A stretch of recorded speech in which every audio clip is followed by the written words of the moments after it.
organic, unpredictable, unknown, lovely, beautiful, a sense of fulfillment. This is part of the pleasures of life and not the chores of life.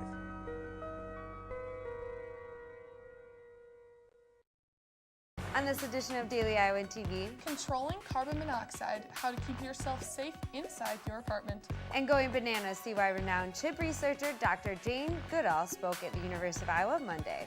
And in sports, we wrap up the men's basketball regular season. All that and more next. Daily Iowan TV is ready to go.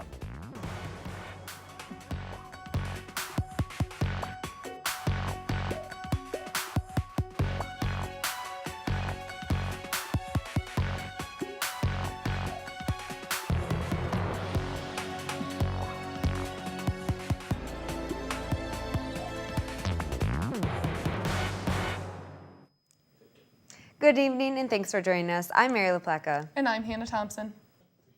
Furnaces, fridges, and clothes dryers all have one thing in common. If run by gas, they are a byproduct of carbon monoxide. Carbon monoxide is a colorless, odorless gas that usually is unnoticed until exposure results in injury or death. Daily Iowan TV Megan Horahan investigates Iowa City's inspection policies. City inspectors check rental property every 2 years. Each apartment requires a rental permit that lays out items that are checked by the city. But carbon monoxide poisoning is an uncommon issue. Symptoms such as nausea and dizziness occur and are difficult to notice because of the similarities to other illnesses. But if found in time, residents should call the fire department or a utility company. At that point, if it reads over a certain level, they'll shut the equipment off, and that's when we become involved. Although a rare problem, Iowa City apartment landlords did not wish to discuss their policies, but said all information is provided in the lease. Some students still seem to be unaware of the precautions that take place. Right before winter, we got emails saying how they're going to come in and change our filters, but I mean, it's in the boiler room, but they're locked and inaccessible for us, other than when the maintenance comes in to change it. I don't know really what that does. If you look at the furnace and it doesn't look like it's been changed for a while, or the landlord isn't changing out the furnace filters, or hasn't talked to you about changing out the furnace filters, it might be an issue. Students living in newer properties will see an addition to their smoke detectors. The new code requires carbon monoxide detectors as well. This is Megan Horahan for Daily Iowan TV. To take matters into your own hands, you can buy your own carbon monoxide detector in stores like Home Depot and Walmart for about $20. A UI student convicted of a sexual assault is demanding a retrial. Evan Michael Pfeiffer is suing the state, saying that his trial counsel was ineffective and that opinionated testimony was allowed in his trial. Pfeiffer is currently serving up to 10 years in prison. Currently enrolled UI students are being encouraged to apply for a seat on Sally Mason's new Student Advisory Committee. The committee is a part of Mason's plan to combat sexual misconduct on campus. The deadline for applications is Monday, March 17th. World-renowned chimpanzee researcher Dr. Jane Goodall visited the UI on Monday as part of the keynote speaker lecture series. During her pre-lecture press conference earlier today, Goodall gave background on her studies, focusing on why animals and conservation are so important to her. Goodall said students are the driving force in changing attitudes and thus changing the world, which is why she travels to visit as many schools as she can. College students are about to go out in the world, and it's the last chance while they're en masse to try and reach them before if they already haven't been reached. So that for me, university is really important, as is high school. Goodall's presence on college campuses has drawn thousands of students and community members, and that was certainly the case for her lecture at Carver Hawkeye Arena Monday night. A former UI president has been named the president of the Smithsonian Museum. Dr. David Skorton will be placed Wayne Clow, who's retiring in September. Skorton will leave Cornell University to be the first physician to be in charge of the museum since 1846. Much more still coming your way on Daily Iowan TV. Online internships see why more and more students are interning from their laptops. And in sports, an analysis on wrestling's Big Ten Championship. But first, we have our own Megan Horahan back in the studio for your weather. Today reached a close to 60 degrees. Are these temperatures going to stay that high this week, Megan? Thanks, guys. I have great news. The forecast for this week is looking to be similar to what the temperatures felt like today, with Wednesday being the only exception. Temperatures tomorrow morning will start off with a high of 40 degrees and will round out at 44 degrees by the afternoon, with partly cloudy skies all day. We'll end the day at 36 degrees with a 50% chance of snow. Taking a look at the rest of the week, cloudy skies will return on Wednesday with a sudden drop in temperature. The high will be 30 degrees, but it will be the only day this week to drop to below 40. By Thursday and Friday, the sun will be out in full force with highs in the mid-50s, leading to a slightly cooler weekend. That's all I have for your weather forecast. Try to get a break from studying to enjoy some of this beautiful weather. Back to you guys at the desk. Thanks, Megan. Though internships are generally considered the unpaid gateway to gaining work experience or a professional career, some internships across the nation have actually been raising their pay. According to a report by Glassdoor, the top 25 highest-paying internships of 2014 are websites like Google, Twitter, Facebook, and LinkedIn, in some cases making over $7,000 a month. Angie McKee, Director of Marketing and Public Relations at the Pomegranate Career Center, explained why these internships may pay so highly. Some of those STEM industries that you hear people talk about in the industry and things like that. So those highly skilled, competitive industries are where you're going to see the higher paying internships. While McKee said technology companies pay higher to ensure their company remains a worthy competitor in the industry, she also accredited the high amount of compensation to business demographics like location. 18 out of the 25 top-paying internships were in the San Francisco area, known for its high living cost. And now we'll toss it over to our own Reed Chandler, who is standing by for this week's edition of Political Alert. And Reed, this week we're talking about one of the deadliest diseases in the world, affecting over 2,000 people in Iowa, and what a current change in law would do for those people. Reed?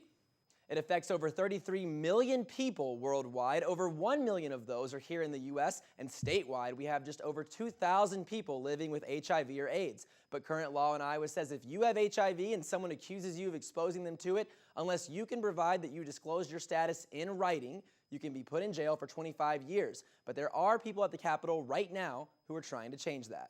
If you live in Iowa and you're HIV positive, current law could land you in jail if you can't prove you disclosed your status to someone you're intimate with, even if you don't actually transmit the virus. If you cannot prove that you disclosed your HIV status to your partner, you can be sentenced to 25 years in jail and a lifetime sex offender registry. Tammy Hott was diagnosed with HIV in 1993. Ever since, she's been an activist in the state to reduce the stigma. She says the current law is one size fits all. She helped propose a new law that only gives a Class B felony if you intend to transmit HIV to your partner and actually do without their knowledge. Everyone agrees if somebody is intentionally transmitting something, they should be sentenced to the full extent of the law.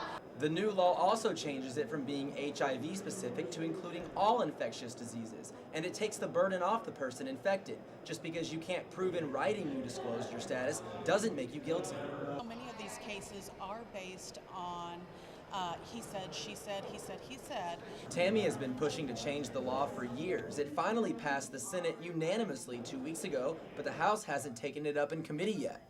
It all starts here in this room. The House Judiciary Committee meets here every Monday, and they have to actually assign the bill to a subcommittee who then submit a polished version to the entire committee. If the bill doesn't ever make it out of these doors, it will never have a chance to enter those ones. House Judiciary Committee Chairman Chip Baltimore says other bills have taken a priority so far. This hasn't been a great source of attention within the committee. Which has House Democrats asking how it was unanimously supported in the Senate. Unanimously means both sides voted for it, and then we can't even get it brought up on this side. For people like Tammy, the House is the last hurdle in the way. And the House Judiciary Committee assigned the bill to a subcommittee today. They have until Friday to get the bill passed out of the overall committee, or it won't be taken up this year. Thanks, Reed. Not too great of a weekend for Hawkeye sports. That's right, Mary. Alyssa Bergamini is standing by with all the heartbreak. Alyssa? Thanks, Hannah. And that's right, an all-around disappointing weekend for the Hawkeye fans. We start tonight on the mound where Iowa baseball's hot streak came to a halt. Inside the Daily Iowan TV Sports Studio, I'm Alyssa Bergamini. What began as their best start since 1940 ended with being swept by Kansas State. The Hawkeyes entered the weekend with only one loss, but they couldn't get things swinging against the Wildcats. Heller's squad is now 9-4. They'll return to action Saturday for the Snowbird Baseball Classic in Port Charlotte, Florida. Be sure to pick up a copy of the Daily Iowan this week. Each day, they will feature a new member of the coaching staff. Heller's squad not the only ones striking out this weekend. Fran McCaffrey and company falling short to Illinois Sunday, putting a disappointing end to their regular season. Josh Bolander has an extended story. It was a season that had the Carver faithful brimming with confidence. An elite, proven scorer leading the team in the backcourt, a group of potentially game-changing underclassmen poised to take the next step, and a coach ready and capable of pushing his team to the next level. After all, Fran McCaffrey had been there before. Expectations from the outside were high. Expectations from the team, even higher. Early season losses to Villanova and Iowa State aside, Iowa's run as darlings of the Big Ten had the country talking after wins over multiple top 10 programs. And then came their conference slide. Even with star guard Roy Devin Marble shaking off the demons that haunted him throughout early portions of last year's Big Ten schedule, Iowa's somewhat puzzling lack of ability to close when they tip off against top caliber teams and coaches has since resulted in a 1-5 stretch in conference play.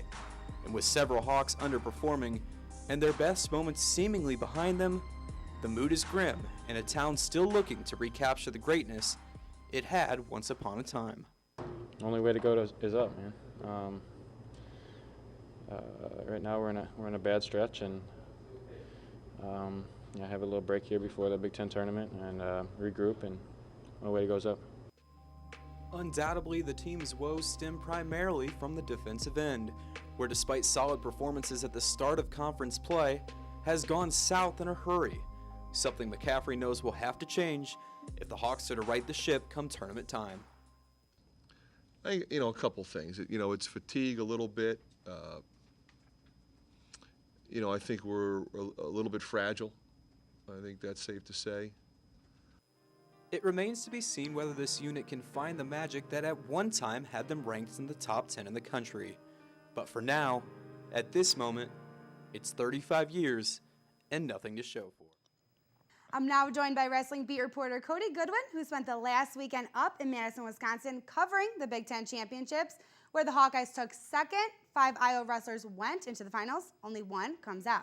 Cody, what was it that Tony Ramos did to get that Big Ten champion? He was really mentally tough, Alyssa. He gutted out a really close win, something that Iowa coach Tom Brands was emphasizing going into the Big Ten Championships, that if the Hawkeyes were going to win it, they were going to win these close matches. And while the rest of the team wasn't able to get the job done, they only lost by a few points, Tony Ramos was able to get it done over Wisconsin's Tyler Graff in front of a crowd that was really pro-Graff in this one. Ramos was really up against a very anti-Ramos crowd. He's able to get this done 2-1, solid riding time in the third period to get the win, just a real tough win, and it really set him up nicely for 2 weeks. And reigning NCAA champion Derek St. John unable to beat Nebraska's James Green in the finals. What went wrong here? Well, it's not anything that Derek St. John did wrong. It's really what Nebraska's James Green did right. James Green, very powerful on the offensive end, really hard to stop his shots. He practices every day with a defending Olympic champion Jordan Burroughs, also a former Cornhusker. James Green, very powerful. You can see some of his shots. St. John just not able to get the job done this time. He has beaten Green before. He'll probably get another shot in 2 weeks at the NCAA championships. But really, this was just Green's match. It was his day, and he was able to get it done and win a Big Ten title. And Penn State taking the championship by 5.5 points. Would you say second place was successful or unsuccessful for Iowa? I would actually say it's pretty successful. A lot of guys thought that Penn State was going to run away with the title by a long shot. Iowa proved that 2 weeks at the NCAA tournaments down in Oklahoma City. It's going to be a tough one, and Iowa will definitely be in the running for a team championship. All right, well, thank you for that, Cody. That's all we have time for in tonight's show. Be sure to tune in tomorrow's program, where we'll have even more about wrestling's run in the tourney. Mary and Hannah, back to you at the desk. Thanks, Alyssa. Only with Daily Iowan TV can you get a sneak peek into tomorrow's pages of the Daily Iowan. Killing cancer just got harder. How cancer rates in Iowa are rising and what UI researchers are doing about it. And not a winter wonderland for Iowa City roads. How the heavy snow and the ice this season severely damaged Iowa City roads. Well, that's your latest edition of Daily Iowan TV. Be sure to check us out at the same time tomorrow or anytime online at dailyiowan.com. Thanks for watching. Have a great night.